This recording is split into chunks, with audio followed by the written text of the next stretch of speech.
Mortal Kombat 1 comes out the gate hot, giving us Quan Chi this Thursday the 14th, then also announcing that Chameleon is going to be later in January. Usually that's how they do it, because that's how they did it with Omni-Man, and then 2 weeks later I believe was Tremor. So they're doing this to give us some content aspect and to keep retention rolling. They also announced Krossplay is going to be in February. Might be a ways still, but they said for sure it's going to be in February. Now the Wi-Fi filter, they didn't really give us a confirmation date, but they did say that there is going to be help on that. Hopefully it's on this season. I think that's what they're kind of implying, I guess, is what I'm trying to say.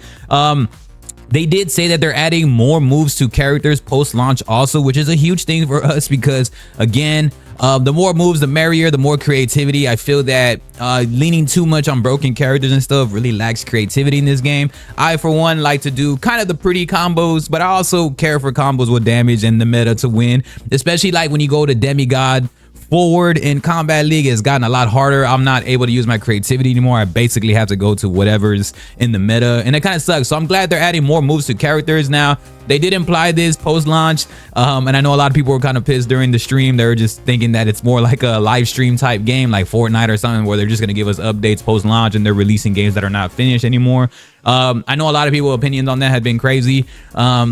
So yeah, more moves to characters is going to be dope. They also gave us a huge insight that they're doing patch notes. Patch notes is huge also. The fact that Kung Lao, the cameo meta, the actual buzzsaw, the hat, that's going to be nerfed. They're also going to be nerfing, I think, Kano's laser, or they're going to be adapting it. And I think they're buffing Sonya, I believe that was the thing. If not, it's going to be the opposite way. Those are the only examples they kind of gave us, but they said there's going to be a massive patch note going around. So expect rotations on characters, and whatever you're using right now as a meta, try to step back a little bit, maybe try to gain more creativity elsewhere for a little while, at least just learning the adaptations for more characters. That's what I like to do. Kind of find yourself a medium balance in these characters so that you could still be dominant, in especially in grinding this next season. Speaking of next season, there's going to be a season 3 invasions that's going to be revolved around Sub-Zero. Now having this revolved around Sub-Zero is much better in my opinion than season 2 Natara. It was a snooze fest, and I know a lot of people can possibly complain against that, but season 2 invasions was not good. Season 1 was dope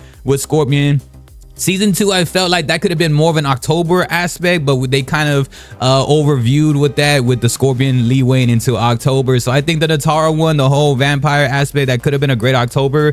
With the season 3 with Sub-Zero is great for the winter, for the holidays. So I think this really fits in really well. This is going to be a much more thing to do, especially as people are staying home, as Sub-Zero is favored and we are crying out for a buff. So please buff Sub-Zero. Sub-Zero is a fun character, but him being at the bottom, like him and Scorpion literally being the bottom 2 characters of this game, is insane to me still. Again, you don't have to make them all the way up to a top tier, but at least get them like in the middle, like the way Lee May is, maybe, or maybe like somebody like that, where they're in that tier to compete at least at top 15. And so it's crazy that these 2 characters, again, we're gonna have a whole theme around Sub-Zero, but yeah, not a lot of people are gonna want to play Sub-Zero unless they're just damn good at the game or damn well loyalists to Sub-Zero. But all in all, it is cool to see Sub-Zero having his own theme. We'll see some story modes in there. So with season 3, there's a lot of things. There's going to be a new mesa coming around is what they said. They're also involving more dialogues, story, seasonal towers, meaning that they want to do within that, when you're doing your seasonal towers, they want to invite more lore aspects to it. They did claim that there's going to be lore for the lore people that really are involved with immersion and story modes. So hopefully we do see more of that in the seasonal towers, like just kind of interactions between the characters. They also said there is going to be promised content, a little bit more intense music with the bosses, just to help out retention, immersion, and just overall quality of life to really ramp up the stakes of the game. Just because, again, I know they're doing this in season 3, and this is all for invasions, those are the last aspects that I'm mentioning, because they're doing that, I think, because the retention of invasions is just not really delivering as well as what we wanted. Again, like what I mentioned, I thought season 2 was a snooze fest, regardless of beating it, regardless of doing whatever. Like season 2 was a snooze fest, and I feel that they need to really keep it rolling. So again, when you are playing like AI, when you're doing stuff like that, there has to be a lot more to grind for, like in terms of pallets, or the XP needs to be buffed up, in my opinion. That helps out like us wanting to do stuff. If not, then we're mostly going to stay online. And when you don't have crossplay or Wi-Fi filters, it's harder, and it gets a lot harder again when you get to the high higher ranks to really get into Combat League and to want to do things. And me, I'm speaking in both a casual and an actual sweat standpoint, like somebody who's actually solid at the game, but also very much like for those that are entry level at this game. So when we're dealing with an invasions aspect that has to be, I wouldn't say an expanded story, but more of like, it needs content, we need palettes, we need skins, rotational things in the store. Just, it's being treated as a live service aspect because everybody was kind of pissed off that it's post-launch and now we're getting announced like crossplay in February and more moves to characters and all that stuff. But again, if it is going to be treated like live service, I'm okay with it as long as you're actually giving us the content to deal with that.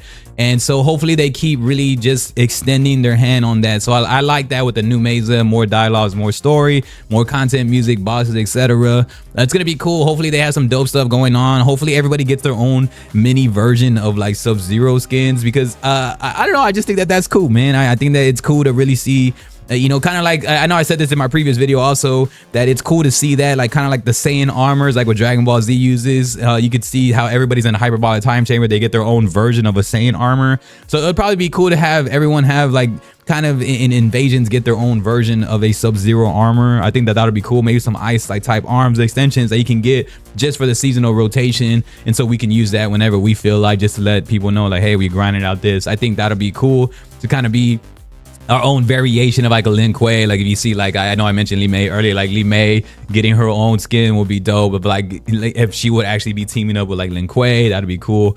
And so hopefully things like that can happen again. This is a multiverse type of game. This is a time essential game where time traveling is everything's going on. So no matter what you can do, there's so much creativity that we shouldn't be as limited in this game in terms of what can happen. So hopefully those dialogues and those lore aspects really do come on board. Again, this was mostly a Quan Chi variation, a Quan Chi demonstration with Chameleon as a cameo. Again, Chameleon, when they debut these characters though, they always do the main character, and then 2 weeks later, I guess that's the pattern they're rolling with, to have a balanced out release time frame for everybody can keep integrated within the game. So Chameleon is going to be in January. Quan Chi looks great. Again, they have all of his moves separated. I mean, he's bringing the wizardry.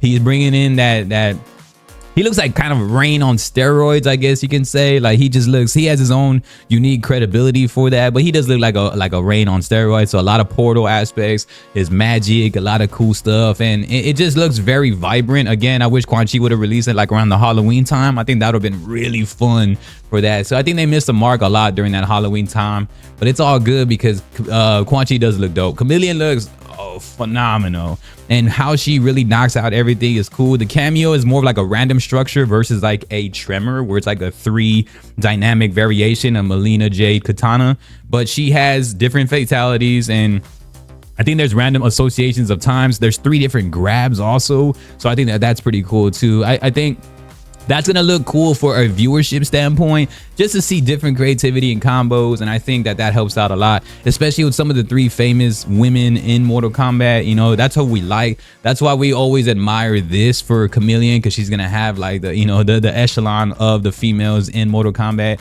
It's why we always appreciate the ninjas and the Lin Kuei movement too, also in Mortal Kombat. It looks great. There's a lot of solid content. They're promising a lot. It might have been a slower rollout. It looks like they're trying to really catch on board with getting steady with some stuff, so hopefully we can get that also. But all the stuff we had mentioned, we're definitely excited for a lot of the crossplay and the more moves to characters post launch for sure. And season 3, you know, invasions, hopefully it's not really a snooze and we want it to get going. Y'all gotta let me know what's up though, man. What is y'all's favorite announcement? As we technically covered almost everything that they did say, it was a very short combat cast, man. Y'all let me know what's up. I appreciate y'all. Peace.